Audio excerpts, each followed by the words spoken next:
All right. Keep doing your thing, man. You're on the right trajectory, man. You're on the right trajectory, man. Let's get You that ready for this? Yeah, get this mystery caller lined Good. up. All right, I'm looking forward to this. Hey, Mr. Caller, good morning. How you doing? I'm good. How you doing? All right, so Matty V is going to ask you a few questions. As a matter of fact, I think Matt did a few of your games. I'm going to give you a clue. Ooh, all right. All A mystery caller, are you an active Major League Baseball player? No, sir. Are you a retired Major League Baseball player? Yes, sir. Are you known specifically for one team? Oh man, you can't do that. That's a good question. Los Angeles Dodgers. Los Angeles Dodgers. Were you a pitcher? No. You're about done here. No, I'm not. Okay. Is it Andre Ethier? Are you Andre How many Ethier? questions does he get? That's it. Here, one more clue. Did you win an MVP or should you have? Matt Kemp. Yeah, should you have gave it away. What's up, Matty? What's going on, man? How you doing? It's good to see you, man. Good to see you. Good to see you. That is. Matt, you looking good, hey, man. Dude, Good to see you, that buddy. was the perfect hint. Yes. You should man. have won an MVP. Yeah, Harold, you're funny, man. Hey, you know you should have. Hey, speaks the you're truth. retired now, so I'm gonna Yeah, start for with sure. that. Were you Yeah, shocked yeah. you didn't win the MVP that year? It's all good, man. You know, it is what it is.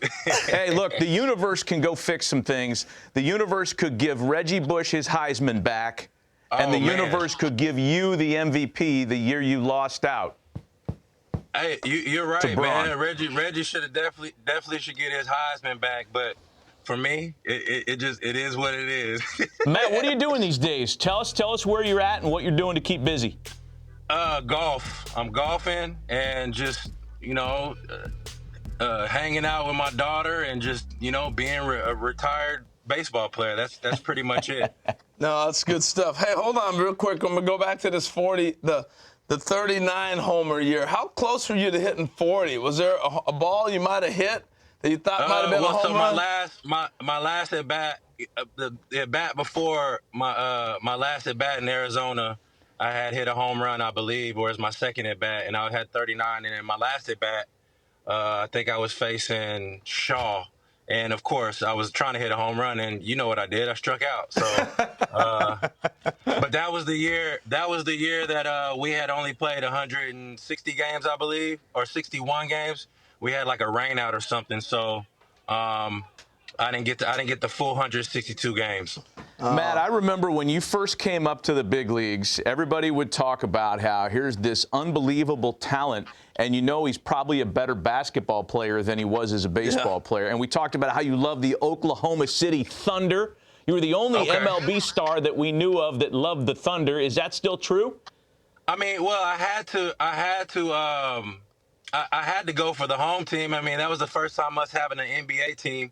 Actually, our first NBA teams was the New Orleans Hornets, and I kind of fell in love with them. Kind of became good friends, not kind of, but became good friends with Chris Paul.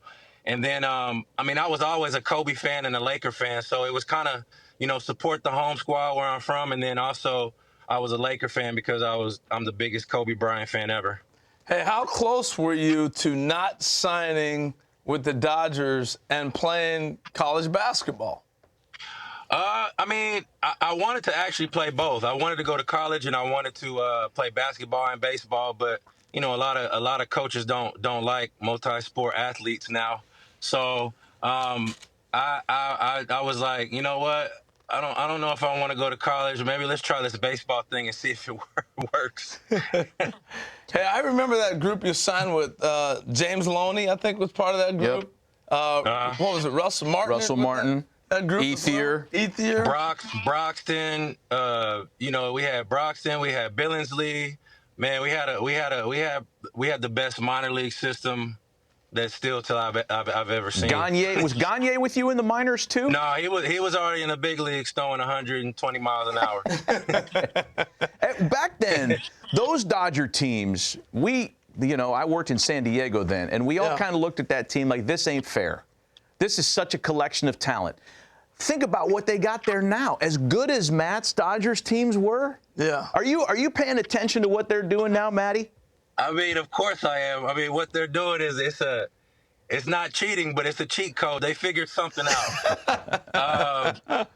You know, I love it. I love it for the game. I know they get a lot of flack for it, but if you got the bankroll, you got the money, you got the personnel, you got everything that you need to do to win. Why wouldn't you do that? Like they the Dodgers do a really good job of not just going to get good players, but going to get human beings on the field and off the field, and it kind of they've done a really good job the past few years, like gelling together and putting the right personnel together to have really good teams. You know, the interesting thing about the Dodgers, all the way back to when I played against them in the minor leagues and stuff like that, we're always a class organization. We couldn't stand them. They had those nice, clean white uniforms. Everybody seemed to be perfect, and they all performed at a high level. Couldn't stand the Dodgers, but they've kept it going. So when you look at coming up through that system, what was the secret sauce? Why were guys developing the way they have and continue to do that?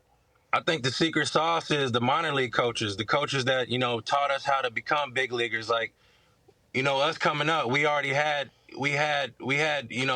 that big league feeling, and we knew what to do and what not to do, when we going to the big league. So we had guys like, for me, I had like Gene Richards, Gene Klein. I had a lot of old school guys who loved the game of baseball. Terry Collins was our minor league coordinator at the time. He was really tough on us, but he loved on us a lot. We just had really good coaches that helped us with developing and getting to the next level and being ready. Hey, Matt, what are you doing now in terms of a profile within baseball? Is there something you'd like to do now that you've been out of the game for a few years, coach, work somehow in the game? I mean, I would definitely love to still be in the game. I still got the itch and love for being around the guys and being in baseball. It could be doing TV. I still, there's some big league guys that that come to the house and they hit, and we just, break bread and we talk about hitting at my house. So I love the process. That's a funny picture. I love the process of being in the cage and working with the guys on their swing and just trying to figure out what's going on in the game now, since I haven't been around it as much. Hey, we can't leave without you commenting about that picture and Tommy Lasorda. You remember that? Tommy, and tell us a little bit about Tommy. Tommy was my guy, man. You know what? It's crazy. Tommy was one of the first people to tell me that I was going to be a big leaguer. I'll never forget the day that I met him. I was in Columbus, Georgia, in Low A. Columbus Catfish. That was the name of the team.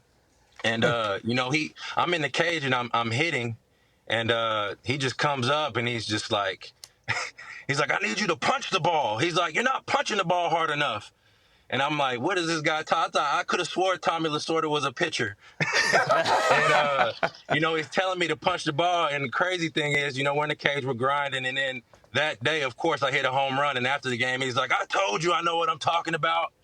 And ever since then, we had a really good relationship, and all the way up to the big leagues, and we had some very special moments to be able to break bread with him and go to some of his favorite Italian restaurants. And one thing about Tommy is, the good thing is you never have to pay for a meal if you're eating with Tommy. So if you were going to eat with Tommy, you weren't going to have to pay for food. Yeah, the beauty was that Tommy didn't have to pay for it either somehow. Yeah. That's what I'm saying. And if somebody tried to make him pay, he was going to let him know, hey, I'm Tommy, man. Like, I don't pay the bills.